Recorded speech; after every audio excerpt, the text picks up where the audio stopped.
WhatsApp everyone, this is Umang Sharma from आपका सहपाठी। Friends, आज हम कंटिन्यू करेंगे अपना चैप्टर बिजनेस स्टडीज का मार्केटिंग। मार्केटिंग का एक वीडियो प्रीवियसली आ चुका है, तो अगर आपने वो नहीं देखा है तो मैं आपको यही कहूंगी कि इससे पहले एक बार वो वीडियो देख लो, क्योंकि जब तक आपको आगे का नहीं पता होगा तो आप उसके बाद वाला क्यों पढ़ रहे हैं, है ना। तो एक बार लिंक डिस्क्रिप्शन में दे दूंगी आप लोगों को, तो आप लोग वहां जाके उस वीडियो को देख लेना।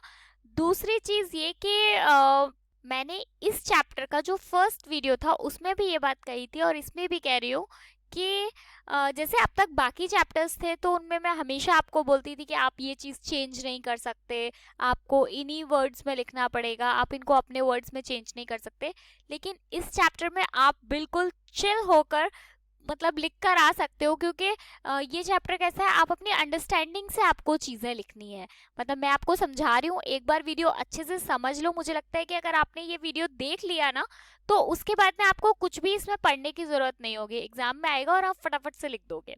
चलो, आज का कंटिन्यू करते हैं फिर आज का वीडियो। लेकिन फिर भी कहूँगी कॉपी पेन ज़रूर लेकर बैठना, क्योंकि जितनी चीज़ें आपको यहाँ स्क्रीन पर दिख रही होती है ना, उससे कई ज़्यादा चीज़ें मैं आपको बोलकर बता देती हूँ, तो आप वो उसके अपने शॉर्ट नोट्स ज़रूर रेडी कर लो। चलो स्टार्ट करते हैं आज का सेशन। नेक्स्ट जो टॉपिक है, इम्पॉर्टेंट टॉपिक, मार्केटिंग मिक्स, जिसको हिंदी में बोला जाता है विपणन मिश्र। आज हम बात करेंगे मार्केटिंग मिक्स क्या होता है। इस चैप्टर का एक काफ़ी इम्पॉर्टेंट टॉपिक है और बहुत ईजी भी। देखो, मार्केटिंग मिक्स क्या होता है, जब कोई मार्केट में कोई प्रोडक्ट लॉन्च होने वाला होता है, कोई प्रोडक्ट आता है जो तो उससे पहले काफ़ी सारे डिसीजंस लिए जाते हैं। जैसे क्या प्रोडक्ट कौन सा बनाना है। सबसे पहले तो अगर आपको कोई चीज, किसी चीज़ का बिजनेस करना है, कोई प्रोडक्ट बनाना है, तो आप सबसे पहले क्या सोचोगे कि मुझे कौन सा प्रोडक्ट बनाना है। उसके बाद में आप सोचोगे उसका वेट कितना होना चाहिए, उस प्रोडक्ट की हाइट कितनी होनी चाहिए, उस प्रोडक्ट की पैकेजिंग कैसी होनी चाहिए, उस प्रोडक्ट को आप कहाँ पे सेल करने वाले हो, मतलब आप सप्लाई कहाँ पे दोगे। तो वो जो सारी चीज़ें होती हैं उसको बोलते हैं मार्केटिंग मिक्स। क्या बोलते हैं? Marketing mix. किसको बोलते हैं? प्रोडक्ट के लॉन्च होने से पहले जो भी डिसीजंस लिए जाते हैं उनको हम मार्केटिंग मिक्स के नाम से जानते हैं। जैसे मान लीजिए कि मैं मार्केट में एक फ़ोन लेकर आना चाहती हूँ, मतलब मैं एक फ़ोन लॉन्च करना चाहती हूँ, तो मैं क्या सोचूंगी कि यार मेरे फ़ोन, पहले तो कंपनी का नाम क्या होना चाहिए, मतलब जो मार्केट, जो उसका लोगो है, जो मार्क है उसका क्या होना चाहिए, वो कौन सा होना चाहिए, प्राइस कितना रखूं, और प्रोडक्ट का वेट कितना होगा, उसकी पैकेजिंग कैसी करूंगी, वो सब मार्केटिंग मिक्स में आता है। अच्छा, मार्केटिंग मिक्स के कुछ इंपॉर्टेंट एलिमेंट्स होते हैं। क्या इंपॉर्टेंट एलिमेंट्स होते हैं? फर्स्ट है प्रोडक्ट, सेकंड है प्रोडक्ट, प्राइस, प्लेस और प्रमोशन। हिंदी में इनको बोलते हैं उत्पाद, मूल्य, स्थान और प्रवर्तन। अब देखो, एक एक करके समझते हैं। सबसे पहले प्रोडक्ट की बात करते हैं। आप खुद से सोचो, मतलब एक दिमाग में एक स्टोरी भी बनाते चलना, ठीक है। मैं बोलती चलूंगी, आपके दिमाग में एक स्टोरी बनती जाएगी। आप अपनी सबसे पहले अगर किसी चीज का बिजनेस करना चाहते हो तो ये सोचोगे कि प्रोडक्ट क्या बनाना है। मतलब बिजनेस करने बैठे हो, ये पता होना चाहिए ना कि किस चीज का बिजनेस कर रहे हैं, तो वो क्या हो गया? प्रोडक्ट। कि भाई कौन सा प्रोडक्ट बनाना है, किस चीज का हमें उत्पाद करना है। उसके बाद में सेकंड है प्राइस। अब देखो, प्राइस के बारे में एक, मतलब एक ऐसी चीज समझाती क्या हूँ वो आप सबको पता है, मतलब बताती हूँ जो आप, जिसको आप खुद से रिलेट कर पाओगे। जब आप मार्केट में जाते हो, कोई चीज़ आपको बहुत महंगी दिखती है, ठीक है। आप मार्केट में गए, आपने ना, आपका मन था एक पेन लेने का। एक छोटा सा एग्जांपल लेते हैं, एक पेन लेने का। आप आपने पेन खरीदा, तो आप क्या, प्राइस अगर बहुत ज़्यादा होगी तो आप तुरंत से दूसरी कंपनी में स्विच कर जाओगे कि भाई ये रोनल्ड्स का पेन बहुत महंगा आ रहा है, कोई और दे दो। लेकिन वहीं पर अगर मान लो कि आपको रोनल्ड्स का ही पेन बहुत सस्ता मिलने लगे, तो क्या होगा? तुरंत से दिमाग में ये बात आएगी कि नकली होगा, मतलब ये ओरिजिनल नहीं होगा। आती है ना ये बात। तो प्राइस ना तो इतना ज्यादा होना चाहिए, ना बहुत हाई होना चाहिए, और ना बहुत लो होना चाहिए। प्राइस अगर बहुत लो भी होगा तो भी लोग नहीं खरीदेंगे। ये हमारा मेंटल सेट है कि अरे भाई अगर पैसे कम है तो ये ओरिजिनल नहीं है, या समझ रहे हैं आप। चलो नेक्स्ट आगे बढ़ते हैं। थर्ड पॉइंट है प्लेस, यानी स्थान। अब आपने क्या किया, प्रोडक्ट सोच लिया, प्राइस सेलेक्ट कर ली। अब आप सोचोगे कि मैं इसकी सप्लाई कहाँ पर करूं, मतलब कहाँ पे मैं सप्लाई करूँ जहाँ के लोगों को इसकी ज़्यादा से ज़्यादा नीड हो, ज़्यादा से ज़्यादा ज़रूरत हो और मुझे ज़्यादा से ज़्यादा प्रॉफिट मिले, मतलब मेरा प्रोडक्ट वहाँ पे ज़्यादा से ज़्यादा सेल हो, ज़्यादा से ज़्यादा बिक पाए, मैं ऐसी जगह को सेलेक्ट करूँगी। इसके बाद में नेक्स्ट है प्रमोशन यानी प्रवर्तन। अब देखो, प्रोडक्ट आ गया मार्केट में, प्राइस सेलेक्ट कर लिया आपने, ये भी सोच लिया कि बेचना कहाँ पे है। अब बात आती है कि भाई उसे मार्केट में उतारा जाए, कि मार्केट में लेकर आया जाए। मार्केट में किसी भी प्रोडक्ट को लाने के लिए उसका प्रमोशन करना पड़ता है, उसकी एडवर्टाइजमेंट करनी पड़ती है, उस प्रोडक्ट को लोगों की नज़र में लेकर आना पड़ता है। अब ये चार जो एलिमेंट है ना, इसमें कुछ चीज़ें आप उनको कंट्रोल कर सकते हो और कुछ चीज़ें ऐसी हैं जिनको आप कंट्रोल नहीं कर सकते हो। तो कुछ चीज़ें कंट्रोलेबल हैं और कुछ चीज़ें अनकंट्रोलेबल हैं। तो कंट्रोलेबल चीज़ क्या होती है, जैसे अगर हम एक एक करके फिर से उठाते हैं, सबसे पहले प्रोडक्ट की बात करें। प्रोडक्ट पूरे तरीके से आपके कंट्रोल में होता है। क्यों कंट्रोल में होता है? मेरी मर्जी होगी तो वो प्रोडक्ट मैं मार्केट में लेकर आऊंगी, मेरी मर्जी होगी मैं वो प्रोडक्ट बनाऊंगी, मेरी मर्जी है मैं उसका जो चाहे वेट रख सकती हूँ, मेरी मर्जी है मैं उसकी हाइट कितनी रख रही हूँ। तो प्रोडक्ट पूरे तरीके से क्या होता है? कंट्रोलेबल होता है। नीचे वाले में बढ़ते हैं, प्राइस की बात करते हैं। प्राइस सम टाइम कंट्रोलेबल होता है और सम टाइम कंट्रोल हम उस पर नहीं कर सकते। जैसे आपने वो पढ़ा है डिमांड और सप्लाई वाला, कि अगर डिमांड बढ़ जाएगी, मतलब डिमांड बढ़ जाएगी, सप्लाई अगर बढ़ी तो डिमांड क्या होगा? डिमांड भी बड़ी होगी तभी तो सप्लाई बढ़ी है। आप चीज कब बनाओगे? जब आपको लग रहा है कि मार्केट में डिमांड है तो प्राइस बढ़ जाएगा। वहीं आपको क्या लग रहा है कि मार्केट में डिमांड ही नहीं है, अगर डिमांड नहीं है तो सप्लाई भी कम हो जाएगी और प्राइस भी आपको कम करने पड़ेंगे, क्योंकि जो लोग खरीद रहे हैं थोड़े बहुत, वो भी नहीं खरीदेंगे अगर आपने प्राइस ज्यादा कर लिया। तो क्या, प्राइस कभी कभी सम टाइम कंट्रोलेबल होता है और सम टाइम अनकंट्रोलेबल होता है। अगर प्लेस की बात करें हम, तो सेम चीज है, प्लेस भी आप कंट्रोलेबल होता है पूरे तरीके से। क्यों होता है भाई? आपको पता है कि आपको किस जगह पर सामान बेचना है, ठीक है, लेकिन कभी कभी वो अनकंट्रोलेबल भी होता है। क्यों होता है? मान लीजिए मैं दिल्ली से बिजनेस करना चाहती हूँ, ठीक है, लेकिन जो प्रोडक्ट मैं बना रही हूँ उसकी डिमांड दिल्ली में नहीं है। मैं दिल्ली में रहती हूँ लेकिन उसकी उस प्रोडक्ट की डिमांड जो है वो दिल्ली में नहीं है, वो है कहीं और, मान लीजिए कोलकाता में, ठीक है। तो ये अनकंट्रोलेबल है ना, वो सामान यहाँ पे है ही नहीं, वो डिमांड यहाँ पे है ही नहीं, अब मुझे वहां जाके सेल करना पड़ेगा। तो ये कभी कभी कंट्रोलेबल है और कभी कभी अनकंट्रोलेबल है। प्रमोशंस पूरे तरीके से कंट्रोलेबल होता है। क्यों कंट्रोलेबल होता है? यार मेरी मर्जी कि मैं कैसे उसका प्रमोशन करना चाहती हूँ, कैसे उसका एडवर्टाइजमेंट करना चाहती हूँ, कैसे उसका प्रवर्तन करना चाहती हूँ। तो इन चार एलिमेंट्स में कभी कभी ये कंट्रोल आपके कंट्रोल में होते हैं और कभी कभी आपके कंट्रोल में नहीं होते हैं। अच्छा, अब हम बात करते हैं कि अगर प्रोडक्ट के बारे में आपसे कुछ 2-4 लाइंस पूछी जाए कि इसमें लिख दो, तो आप वो लिख पाओ। तो अगर इस पूरी बात जो मैंने बताई, इसकी अगर एक छोटा सा सार निकाला जाए तो हम कह सकते हैं कि प्रोडक्ट वो चीज होती है जिसकी कुछ ना कुछ कॉस्ट होती है, जिसको पाने के लिए किसी को कुछ ना कुछ कीमत चुकानी पड़े, तो वो क्या होता है? प्रोडक्ट होता है। प्रोडक्ट, अब वो प्रोडक्ट कुछ भी हो सकता है, मतलब कोई दिखने वाली चीज भी हो सकती है, कोई ना दिखने वाली चीज भी हो सकती है। जैसे अभी मैं आपको पढ़ा रही हूँ, ठीक है, तो मतलब पढ़ाई अगर मैं आपको पढ़ा रही हूँ तो इसमें क्या है, इसका आपको तो मुझे कुछ नहीं पे करना पड़ रहा, आप मुझे कुछ नहीं पे कर रहे हो ना, आप सिर्फ, मैं आपको क्या बोलती हूँ, बस सब्सक्राइब कर लो या बेल आइकन प्रेस कर दो, यही तो बोलती हूँ, लेकिन आप इसके लिए कुछ पे नहीं कर रहे हो। लेकिन ये भी एक प्रोडक्ट है। क्यों प्रोडक्ट है? क्योंकि सर्विसेज को भी प्रोडक्ट के अंदर माना जाता है, मतलब वो चीज है जो कि दिख रही है वो तो प्रोडक्ट है ही, साथ में सर्विसेज जो है वो भी प्रोडक्ट का काम करती है। अब प्रोडक्ट के साथ एक और चीज आती है, देखो ये थोड़ा सा यहाँ पे समझने की कोशिश करना।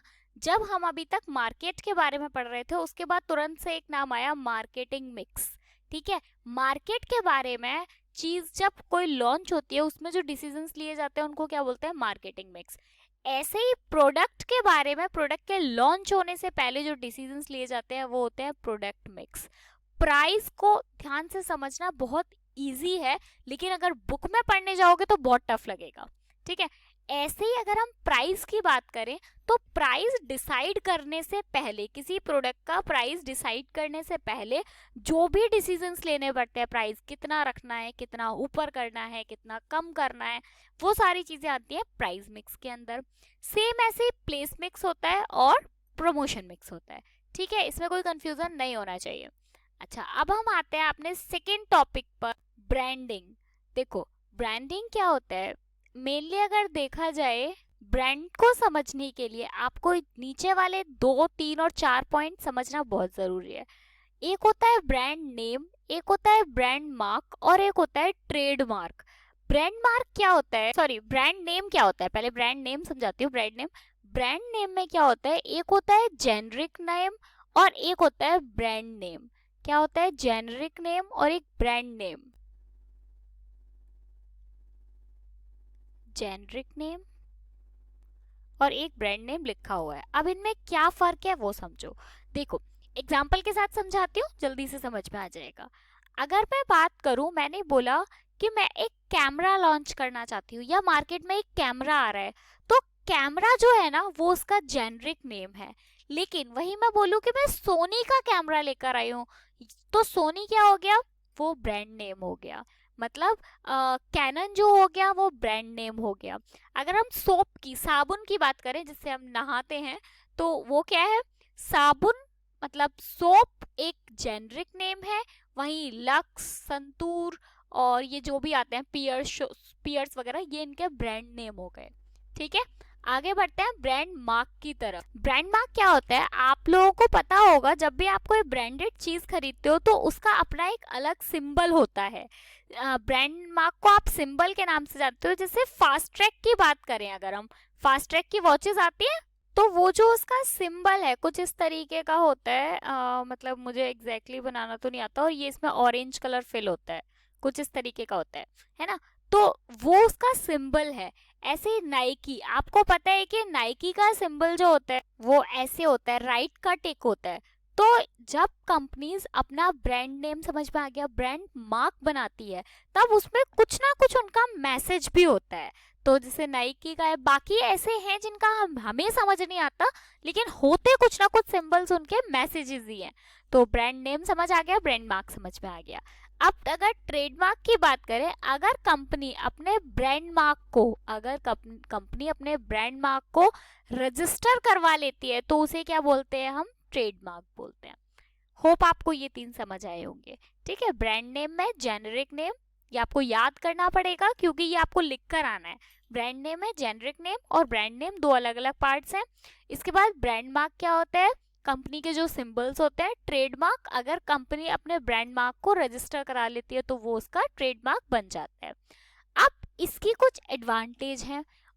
एडवांटेज, अब किसी भी चीज की, मतलब अगर हम ब्रांड की एडवांटेजेस की बात करें तो वो दोनों को होती है, मतलब कस्टमर्स को भी होते हैं, ग्राहकों को भी होते हैं, और जो मार्केटर्स होते हैं, मतलब जो दुकानदार हैं, उनको भी होती हैं। सबसे पहले हम बात करेंगे मार्केटर्स के बारे में, यानी विपणनकर्ताओं को लाभ। एक एक करके समझते हैं। इनेबल्स मार्केटिंग प्रोडक्ट डिफरेंशिएट, उत्पाद में अंतर्भेद करने में सहायक। मतलब जैसे आप खुद से सोचो, ऐसा होता है ना कि अगर हमने एप्पल का कहीं हमको साइन दिख जाए तो हम तुरंत से समझ जाते हैं। अगर आप रोड पे भी निकल रहे हो और आप एप्पल का साइन देखते हो तो आप तुरंत से समझ जाते हो, ओ यहाँ पे एप्पल का शोरूम है। या ऐसी ओप्पो, एप्पल्स, वीवा, इन सब की, अगर वीवा नहीं सॉरी वीवो अगर इन सब की बात करें तो इनके अपने सिंबल्स हैं, इनके अपने ब्रांड मार्क्स हैं, जिनको देखते ही हम समझ जाते हैं कि ओ ये तो इस चीज का शोरूम यहाँ पर है, या ये इस चीज का प्रोडक्ट है यहाँ पे। तो मार्केटर्स को इनका लाभ ऐसे मिलता है कि इनको ये लोगों की नजर में आ जाते हैं, लोगों की आंखों में ना एकदम से इनका इम्प्रेशन पड़ता है और लोग समझ जाते हैं कि अच्छा ठीक है, मतलब ये एप्पल का प्रोडक्ट है तो ये बहुत अच्छा ही होगा। यानी ये दूसरे प्रोडक्ट से खुद के प्रोडक्ट को अलग भी करते हैं। मतलब एप्पल, अगर एप्पल का हो तो आप, ऐसा तो है नहीं कि इसी को वहां जाके पूछो अच्छा भैया ये किस चीज का शोरूम है, नहीं, आप देखते ही समझ जाओगे कि ये एप्पल का शोरूम है। ठीक है, नेक्स्ट बढ़ते हैं नीचे। Helps in advertising and display programs, विज्ञापन एवं प्रदर्शन प्रोग्रामों में सहायक। एडवर्टाइजमेंट करने में और डिस्प्ले करने में बहुत हेल्प करते हैं इनके ब्रांड्स। बहुत बार आप लोगों के साथ भी ऐसा होता होगा कि अगर आप शॉप पे गए और आपने एक टूथपेस्ट आपको खरीदना है, ठीक है, एक एग्जांपल लेते हैं टूथपेस्ट का। अगर आपको टूथपेस्ट खरीदना है तो आप रेड कलर का रैपर देखते ही आप समझ जाते हो कि ये तो कॉलगेट है, मुझे ये वाला दे दो भैया। तो इनके जो ब्रांड मार्क्स होते हैं, ब्रांड मार्क्स आपको हेल्प करते हैं, मार्केटर्स को बहुत हेल्प करते हैं एडवर्टाइजमेंट में, ठीक है। नेक्स्ट है इसके बाद में डिफरेंशियल प्राइसिंग, विभेदात्मक मूल्य निर्धारण। किसी चीज का ब्रांड नेम बहुत अच्छा है, आपके दिमाग में हमेशा रहता है कि भाई एप्पल के फोन बहुत अच्छे आते हैं। क्या आपको पता है कि उसकी सही प्राइस ये है भी या नहीं? लेकिन अगर आपका ब्रांड नेम अच्छा है तो आप उसका चार्ज थोड़ा ज्यादा भी कर सकते हो। अगर वहीं पर आप खुद सोचो कि कॉलगेट कितना पुराना टूथपेस्ट है, और भी कितने सारे टूथपेस्ट आते रहते हैं, पेप्सोडेंट भी लगभग उसी टाइम का है, लेकिन फिर भी कॉलगेट के प्राइस ज्यादा है। क्यों? क्योंकि उसने अपना एक वैल्यू कमाई है, एक नाम कमाया है, तो इसलिए वो अपने, अगर आपका ब्रांड नेम अच्छा है, लोग आपको पसंद करते हैं, तो आप आपके प्राइसिंग थोड़े से ज्यादा कर सकते हो। इसके बाद नेक्स्ट है easy in introduction of new products, नए उत्पादकों से परिचित कराना आसान। आप एक चीज देखो, अगर आपका ब्रांड नेम काफी अच्छा चल रहा है, एप्पल की बात करते हैं, अगर एप्पल बढ़िया नाम है, सबको पता है, सब लोग जानते हैं, जिसके पास होता है वो काफी शो ऑफ भी करते हैं, है ना। तो अगर एप्पल की बात करें, तो मजाक कर रही थी, बुरा मानने की जरूरत नहीं है। अगर एप्पल की बात करें तो एप्पल, अगर आज एप्पल कोई नया प्रोडक्ट लॉन्च करना चाहता है तो वो बड़े आराम से नया प्रोडक्ट लॉन्च कर देता है, और पब्लिक भी उतनी जल्दी ट्रस्ट कर लेती है। क्यों? क्योंकि उसे पहले से पता है कि भाई ये बहुत अच्छे प्रोडक्ट्स निकालते हैं। वहीं पर अगर किसी नई कंपनी को आके अपना प्रोडक्ट निकालना हो, चाहे भले ही वो प्रोडक्ट बहुत अच्छा क्यों ना हो, लेकिन फिर भी उसको जमने में, मार्केट में अपनी पहचान बनाने में काफी टाइम लगेगा। तो मार्केटर्स को फायदा होता है उनके ब्रांड नेम का अपने नए प्रोडक्ट्स को लॉन्च करने के लिए। तो ये किसको थे? एडवांटेज टू द मार्केटर्स, विपणनकर्ताओं को लाभ। अब कस्टमर्स को क्या लाभ होते हैं भाई? इसके कस्टमर्स को भी बहुत सारे लाभ होते हैं। फर्स्ट है हेल्प्स इन प्रोडक्ट आइडेंटिफिकेशन, उत्पाद की पहचान करने में सहायक। कस्टमर्स बहुत बार क्या होता है कि किसी एक पर्टिकुलर कंपनी के प्रोडक्ट खरीदना काफी प्रेफर करते हैं। जैसे अगर मुझे और कोई एग्जांपल अभी याद नहीं आ रहा, जैसे अगर हम लड़कियों की बात करें तो गर्ल्स का मोस्टली रहता है कि ओके लैक्मे की लिपस्टिक ले लेते हैं या कलर बार की लिपस्टिक ले लेते हैं। तो उसमें होता क्या है कि हम अगर उनका ब्रांड नेम इतना अच्छा है, हम उनके एक दो बार प्रोडक्ट्स यूज कर लेते हैं तो हमें उनकी आदत पड़ जाती है, यानी हम उसको इजीली आइडेंटिफाई कर सकते हैं।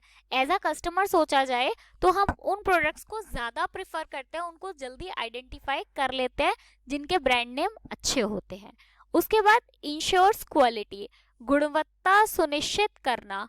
इंश्योर क्वालिटी का मतलब होता है, जैसे अभी फर्स्ट पॉइंट में मैंने समझाया कि एक बार अगर किसी को लैक्मे की लिपस्टिक अच्छी लग गई तो फिर क्या है, फिर वो दूसरी जगह स्विच नहीं करना चाहते, क्योंकि यार ये ब्यूटी प्रोडक्ट्स काफी सेंसिटिव होते हैं। मैं केवल ब्यूटी प्रोडक्ट्स तो मुझे अभी याद आ गया, एग्जाम्पल तो दे दिया, मतलब सारी चीजों के लिए कस्टमर्स काफी ज्यादा वैसे होते हैं, बहुत चूजी होते हैं कि जो प्रोडक्ट एक बार समझ में आ गया, मतलब अगर उसकी ब्रांड अच्छी है, अगर प्रोडक्ट भी अच्छा है, तो वो क्या है, इनको क्वालिटी मेंटेन करके रखनी पड़ती है, तभी जो कस्टमर्स होते हैं उसको उसकी एडवांटेज कस्टमर्स को भी एडवांटेज मिलती है और मार्केटर्स को भी उसकी एडवांटेज मिलती है।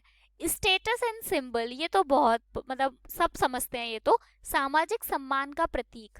बहुत बार अच्छी कंपनी की चीजें यानी अच्छे सिंबल्स क्या होते हैं, आपको अपने आपके सोशल स्टेटस में काफी हेल्प करते हैं। जैसे अगर हम बात करें गाड़ियों की बात करें, तो अगर किसी का बजट है उस तरीके का, तो वो क्या सोचते हैं, भाई गाड़ियों में मर्सिडीज ही होनी चाहिए या फिर फोन में आईफोन ही होना चाहिए। तो मतलब ये क्या है, आपके एक स्टेटस सिंबल भी बन जाते हैं। आप कहीं पार्टी में जाते हो तो सब देखते हैं कि भाई ओके ये तो मर्सिडीज से आए हैं या ये ऑडी से आए हैं, ठीक है। तो ये इस तरीके के ग्राहकों को भी लाभ मिलते हैं। आगे बढ़ते हैं। ये 2 इम्पॉर्टेंट टॉपिक खत्म हो गए यहाँ पे, एक ब्रांडिंग और एक मार्केटिंग मिक्स। इसमें ये याद रखना कि अगर प्रोडक्ट मिक्स आता है तो आप समझ जाओगे कि क्या लिखना है, कि प्रोडक्ट के लिए जो डिसीजंस लिए जाते हैं वो प्रोडक्ट मिक्स में आते हैं। नेक्स्ट इंपॉर्टेंट सा टॉपिक है, छोटा सा है और लॉन्ग क्वेश्चन में कभी पूछा नहीं जाएगा, हमेशा आएगा तो शॉर्ट में ही आएगा। पैकेजिंग। पैकेजिंग क्या होता है? पैकेजिंग के 3 लेवल्स दिए हुए हैं। लेवल ऑफ पैकेजिंग में फर्स्ट दिया हुआ है प्राइमरी पैकेज, सेकंड है सेकेंडरी पैकेजिंग, थर्ड है ट्रांसपोर्टेशन पैकेजिंग।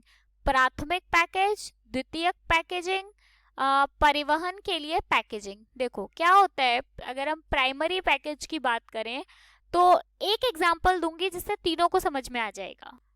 टूथपेस्ट का ही एग्जांपल देती हूँ, मुझे वही अभी याद आ रहा है। देखो, अगर आप मार्केट में जाते हो और आप एक कॉलगेट खरीदना चाहते हो, ठीक है, आप गए, आपने बोला भैया मुझे एक कॉलगेट दे दो, उसने आपको कॉलगेट दिया, तो जिस पॉलिथिन में आप लेकर आ रहे हो ना घर तक, जिस पैकेट में आप लेकर आ रहे हो, पैकेट कागज वाले पैकेट भी आते हैं, या फिर जिस पॉलिथिन में आप पकड़ के ला रहे हो ना, वो पॉलिथिन क्या है? Transportation packaging. ट्रांसपोर्टेशन पैकेजिंग आपको सिर्फ दुकान से घर तक सामान लेकर आने में आपकी हेल्प करते हैं, ठीक है। उसके बाद में आते हैं सेकेंडरी पैकेजेस। इसकी ट्रांसपोर्टेशन पैकेजिंग का काम सिर्फ आप घर पे लाए, आपने पॉलिथिन से निकाला, काम खत्म हो गया। सेकेंडरी पैकेजिंग क्या होता है?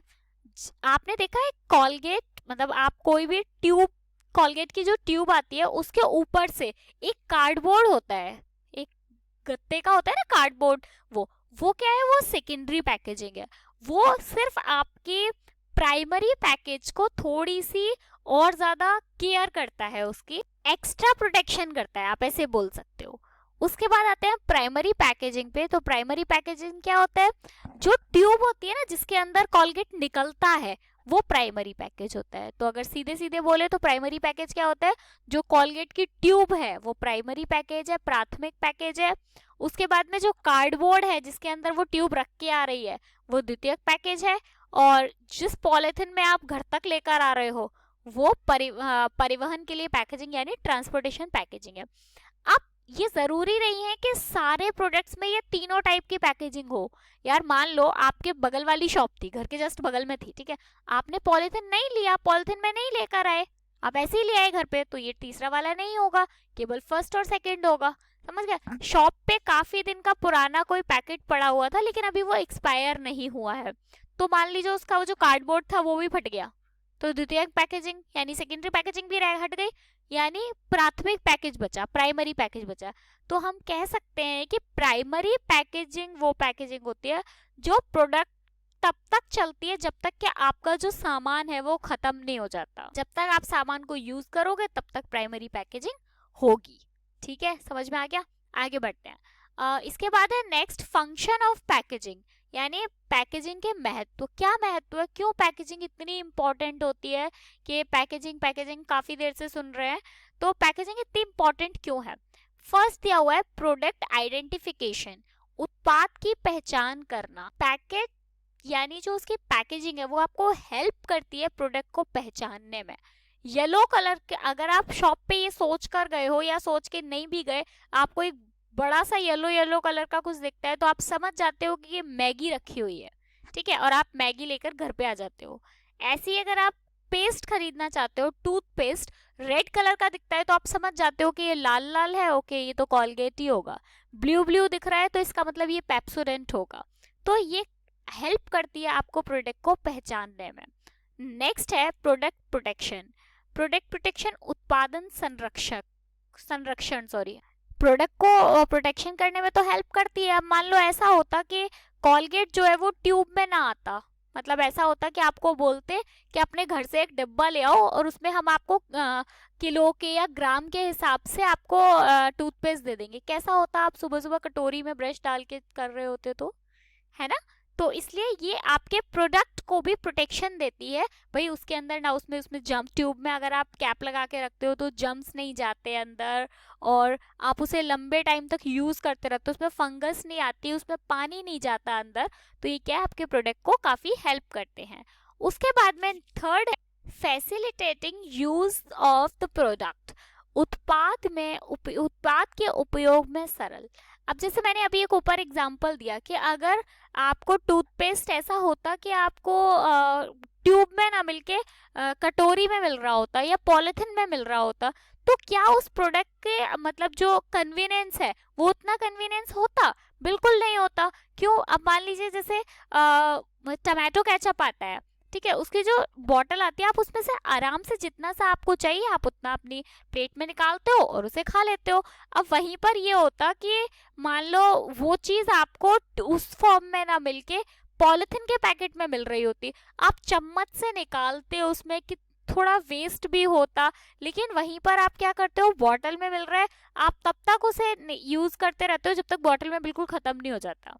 ठीक है, तो आपको प्रोडक्ट की पैकेजिंग ऐसी करनी चाहिए कि वो ना कन्वीनियंस भी हो, का प्रोडक्ट यूज करने में आसान हो, सरल हो। उसके बाद प्रोडक्ट प्रमोशन, उत्पाद प्रवर्तन। प्रमोशंस में बहुत हेल्प करता है पैकेजिंग। जैसे मैंने आपको फर्स्ट पॉइंट बताया, फर्स्ट वाला फोर्थ के जैसा ही है। आप प्रमोशंस में कैसे हेल्प करते हैं भाई? जैसे मैगी का है, तो मैगी कोई मतलब उसका नाम थोड़ी ना है, चीज तो वो क्या है, अगर उसका जेनरिक नेम है तो वो क्या है, नूडल्स है वैसे तो, ठीक है। लेकिन अब मैगी ने मार्केट में इतनी अच्छी पकड़ बना रखी है कि हम शॉप पे जाते ही अगर हमारे पास सामने किसी छोटे बच्चे को उसको पढ़ना नहीं आता हो तो भी उसको येलो कलर का दिखता है तो वो समझ जाता है कि ठीक है ये मैगी है, मुझे यही वाला चाहिए, है ना। डेयरी मिल्क, आपको पता है पर्पल कलर का रैपर आता है, डार्क पर्पल, आप उसे बच्चों को दे दो, वो जो पढ़ना भी नहीं जानता वो भी उस पर ही हाथ रखेगा। तो ये क्या होता है, ऐसे प्रमोशंस करने में पैकेजिंग आपकी काफी हेल्प करता है। आते हैं नेक्स्ट और आज के सेशन का लास्ट टॉपिक, लेबलिंग। लेबलिंग एक बहुत इजी सा छोटा सा टॉपिक है जिसको मुझे पता है कि आप सब इसे बड़े आराम से कर लोगे। आप जिस ट्यूब में, अगर मैं दोबारा से टूथपेस्ट पर आ जाते हैं, टूथपेस्ट लेते हो तो उसकी जो पैकेट होता है उसके ऊपर कितना कुछ लिखा रहता है, तो वो क्यों लिखा होता है, मतलब और क्या क्या लिखा होता है, वो सब इसमें हम पढ़ने वाले हैं। फर्स्ट लिखा हुआ है describe the product and specify it's content. उत्पाद का विवरण एवं विषय वस्तु। आप देखो कॉलगेट के ऊपर क्या क्या लिखा रहता है, सारे प्रोडक्ट्स पे पता नहीं क्या क्या लिखा रहता है, इंग्रेडिएंट्स क्या क्या उसमें यूज किया जा रहा है। भाई इसमें नमक है कॉलगेट में, इसमें लौंग का तेल है, इसमें इलायची है, इसमें ये है वो है, काफी कुछ लिखा रहता है, ठीक है। उसके बाद में उसके ऊपर ऑफर्स लिखे रहते हैं कि ऐसे लिखते हैं ना कि 10% एक्स्ट्रा, भले ही उसमें निकलेगा थोड़ा सा, मतलब कुरकुरे की अगर बात करें, चिप्स की बात करें, 10 कुरकुरे निकलेंगे लेकिन फिर भी ऊपर लिखा होगा 20% एक्स्ट्रा, 25% एक्स्ट्रा। तो भाई अगर 20% एक्स्ट्रा नहीं होता तो क्या सिर्फ हवा बेच रहे होते हैं? मजाक कर रहे हो, लेकिन ये मतलब है, ठीक है। तो इस पे क्या है, लेबलिंग काफी जरूरी होती है जिसमें कि कंपनी ये बताती है कस्टमर्स को कि हमने इसमें क्या क्या इंग्रेडिएंट्स यूज किए हैं, हम आपको क्या ऑफर देना चाहते हैं, बाय वन गेट वन है, 20% ऑफ है, 25% ऑफ है, और भी बहुत सारी चीजें, जैसे वेज जो चीजें होती है, प्रोडक्ट्स होते हैं, उन पे ग्रीन कलर का साइन होता है, और जो नॉन वेज होती है उन पे रेड कलर का साइन होता है। तो वो सारी चीजें किस में आती हैं, लेबलिंग में आती हैं। उसके बाद में सेकंड है identification of the product of brand. उत्पाद तथा ब्रांड की पहचान करना, ब्रांड को तुरंत से पहचान जाते हो। लेबलिंग आपकी हेल्प करता है ब्रांड को पहचानने में, जो उस पे सारी चीजें मतलब जैसे आजकल एक एड भी काफी चल रहा है कि ये नमक तो सीधे हिमालय से आया है, तो आपको क्या पता है यार वो कहाँ से आया है, लेकिन वो हेल्प कर रहा है किस चीज में, आपको ये बता, उस प्रोडक्ट की ब्रांडिंग करने में, उस प्रोडक्ट के बारे में बताने में, मतलब वो उसकी लेबलिंग ही तो है जो आपकी हेल्प कर रहा है इस तरीके से। नेक्स्ट है ग्रेडिंग ऑफ प्रोडक्ट्स, उत्पादों का श्रेणीकरण। आप मार्केट में कितने टाइप के टूथपेस्ट आते हैं, कितनी ब्रांड के टूथपेस्ट आते हैं, लेकिन अभी भी नाम सबसे ज्यादा किसका है कि भाई कॉलगेट दे दो। जब भी पेस्ट की बात आती है मुंह पे पहला नाम आता है कॉलगेट दे दो, तो वो क्या है, उसने अपने आप को ग्रेड दिया है, एक फर्स्ट ग्रेड, सोसाइटी ने उसको एक ग्रेड दिया है, फर्स्ट ग्रेड, ठीक है। उसके बाद में नेक्स्ट है helps in promotion of product, Hindi में बोलते हैं उत्पाद के प्रवर्तन में सहायता लेवल का एक महत्वपूर्ण कार्य है। Help in promotion of product, product को प्रमोशन करने में कैसे प्रमोशन होगा, जब आप इस पे इतना सारा कुछ लिख दोगे, इस प्रोडक्ट में ये भी है, इस प्रोडक्ट में ये भी है, इस प्रोडक्ट में ये आपको अच्छी चीजें मिल रही हैं, इस प्रोडक्ट की एक्सपायरी बहुत टाइम में होती है, ये प्रोडक्ट तब बनाया गया है, ये अभी बना है, ये वो है। तो ये सारी चीजें आपको हेल्प करती हैं प्रोडक्ट को प्रमोशन करने में। प्रमोशन किस तरीके से, आप उस पर ये भी लिख देते हो कि एक के साथ एक फ्री, एक के साथ दो फ्री, दो के साथ चार फ्री, इसमें 20% एक्स्ट्रा है। तो ये सब आपकी काफ़ी हेल्प करता है। इसके बाद में नेक्स्ट है providing information required by law. बिल्कुल हर खाने पीने के प्रोडक्ट में, हर चीज़ में, मतलब ये हर प्रोडक्ट के लिए लागू नहीं होता, लेकिन सब में क्या है, कुछ ना कुछ लॉज हैं। जैसे आप इस प्रोडक्ट को 3 महीने से ऊपर यूज़ नहीं कर सकते, तो वो सारी चीज़ें, एक्सपायरी डेट लिखी होती है, मैन्युफैक्चरिंग डेट होती है, तो वो सारी चीज़ें काफ़ी हेल्प करती हैं कस्टमर्स को सही प्रोडक्ट को चूज़ करने के लिए। ओके सॉरी, आज का एक छोटा सा और रह गया है, मतलब मुझे पता है आज का सेशन काफ़ी बड़ा हो गया है, लेकिन कोई बात नहीं, पढ़ लेते हैं थोड़ा सा, ताकि पूरा चैप्टर तो भी खत्म हो जाएगा। इसके बाद छोटे मोटे 2-3 टॉपिक बचेंगे, वो हम नेक्स्ट वीडियो में कवर कर लेंगे। तो एक थोड़ा सा 5 मिनट का टॉपिक और देख लेते, 5 मिनट का भी नहीं होगा। प्राइसिंग, जिसको हिंदी में बोलते हैं मूल्य निर्धारण, सब बहुत इंपॉर्टेंट पार्ट है किसी भी प्रोडक्ट को मार्केट में अच्छे तरीके से स्टैंड कराने के लिए। सबसे पहले प्राइसिंग होता क्या है, किसी भी प्रोडक्ट के बदले में दिया जाने वाला अमाउंट प्राइसिंग है। अब इसमें 4 पॉइंट्स दिए हुए हैं। पहला दिया हुआ है प्रोडक्ट कॉस्ट। प्रोडक्ट कॉस्ट क्या होता है, आपकी total cost plus profit. Total cost कितनी, मुझे प्रोडक्ट को बनाने में, मतलब उसकी एडवर्टाइजमेंट में, प्रोडक्ट के इंग्रेडिएंट्स वगैरह सब कुछ लगा के कोई प्रोडक्ट मुझे 32 रुपीज़ का पड़ता है, और मुझे उस पर जो मैं प्रोडक्ट बेचता हूँ उसमें मुझे 5 रुपए का प्रॉफिट हो रहा है। तो ये मेरी प्रोडक्ट की कॉस्ट, टोटल कॉस्ट अगर हम देखेंगे तो हमारी 32 + 5 होगी। ठीक है, प्रोडक्ट कॉस्ट होती है आपकी total cost plus profit. Next है द यूटिलिटी एंड डिमांड। उपयोगिता एवं यूटिलिटी और डिमांड आपस में बहुत ज़्यादा इनका एक बहुत अच्छा संबंध है, आपस में एक रिलेशन है। वो ये है, जैसे अगर हम बात करें मक्खन की बात करें, अगर हम बटर की बात करें, तो जब भी आप बटर लेने जाते हो तो सबसे पहला जो नाम आपके दिमाग में आता है वो क्या आता है, भाई मुझे अमूल का मक्खन चाहिए, मुझे अमूल बटर चाहिए। आप कभी बोलते हो कि और भी काफ़ी सारे आते हैं, मुझे तो उनके नाम भी नहीं पता। ठीक है, अब थोड़ा बहुत आने लगा है कि मदर डेयरी भी आने लगा है, लेकिन अमूल सबसे ज़्यादा बिकता है। उसके बाद में नेक्स्ट पॉइंट है extent of competition in the market. बाजार में प्रतियोगिता की सीमा। जैसे अभी अमूल की बात कर रहे थे, तो इसको भी अमूल के उससे समझते हैं एग्जांपल से। अमूल का आसपास कोई कंपटीशन में ही नहीं है, उसके कोई कंपटीशन में ही नहीं है। क्यों? क्योंकि उतना अच्छा कोई किसी का प्रोडक्ट बिक ही नहीं रहा है, मतलब उतना अच्छा किसी का बटर आता ही नहीं है, तो उसके आसपास तो कोई कंपटीशन ही नहीं है। तो आपका अपने प्रोडक्ट की जो प्राइसिंग है वो भी इस तरीके की रखनी चाहिए कि आप, मतलब वो मार्केट में अच्छे से कंपटीशन कर सके। उसके बाद में नेक्स्ट है गवर्नमेंट एंड लीगल रेगुलेशंस। सरकार एवं कानूनी नियम। प्राइस के ऊपर आप ऐसे अपने मन से प्राइस नहीं रख सकते, उसमें गवर्नमेंट के कुछ लीगल रेगुलेशंस हैं, कुछ नियम हैं, आपको उन चीज़ों को फॉलो करना पड़ता है। हो गया आज का सेशन कंप्लीट। अब इस वाले चैप्टर में 2-1 छोटे छोटे टॉपिक और बचे होंगे शायद से, वो मैं देख लूंगी, आएगी तो एक वीडियो और आएगी। आज का सेशन थोड़ा बड़ा हो गया, लेकिन कोई बात नहीं, आधे घंटे में काफ़ी कुछ कवर हो गया। चलो मिलेंगे इसके नेक्स्ट पार्ट में। अभी तक अगर चैनल सब्सक्राइब नहीं किया है तो प्लीज़ कर लो, क्योंकि दिन में 3 वीडियोज़ आ रही हैं, वो उनका फ़ायदा आपको तभी मिलेगा जब आपको आप बेल आइकन प्रेस करोगे और आपको नोटिफिकेशंस मिलेंगे। मिलेंगे नेक्स्ट वीडियो में। Bye, thank you so much.